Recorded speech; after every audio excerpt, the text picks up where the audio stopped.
एक सुंदर और शांत गांव था, सिद्धपुर। यह गांव पहाड़ों के बीच बसा था, जहां हर सुबह सूरज की किरणें मंदिर की घंटियों से मिलकर एक अद्भुत वातावरण बनाती थी। लेकिन कुछ महीनों से उस गांव पर डर का साया छाया हुआ था। रात को भयानक आवाजें आती और लोग कहते कि जंगल में एक काल राक्षस फिर लौट आया है।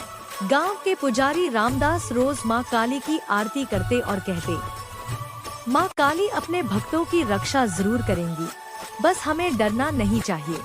गांव में एक 12 साल का बालक था, देव। वह हर सुबह माँ काली के मंदिर में जाता, फूल चढ़ाता और कहता, माँ आप मेरी सबसे बड़ी दोस्त हैं। एक रात जब सब सो रहे थे, अचानक उनके खेत से तेज चीख सुनाई दी।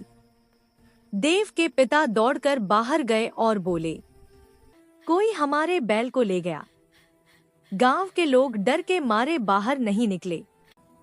देव ने माँ काली की मूर्ति के सामने दीपक जलाया और बोला, माँ मैं डरूंगा नहीं, आप मेरे साथ हैं। अगली सुबह देव ने देखा कि उनके खेत से पैरों के निशान जंगल की ओर जा रहे हैं। गांव के लोग बोले, देव उधर मत जाना, वहाँ काल राक्षस रहता है। देव ने उत्तर दिया, अगर माँ काली मेरे साथ है तो कोई मुझे हानि नहीं पहुँचा सकता। उसने तिलक लगाया, माला पहनी और जंगल की ओर चल पड़ा। चारों ओर सन्नाटा था, पेड़ हिल रहे थे और हवा में भय का एहसास था। देव जप करने लगा। अचानक उसके सामने काला धुआं उठा।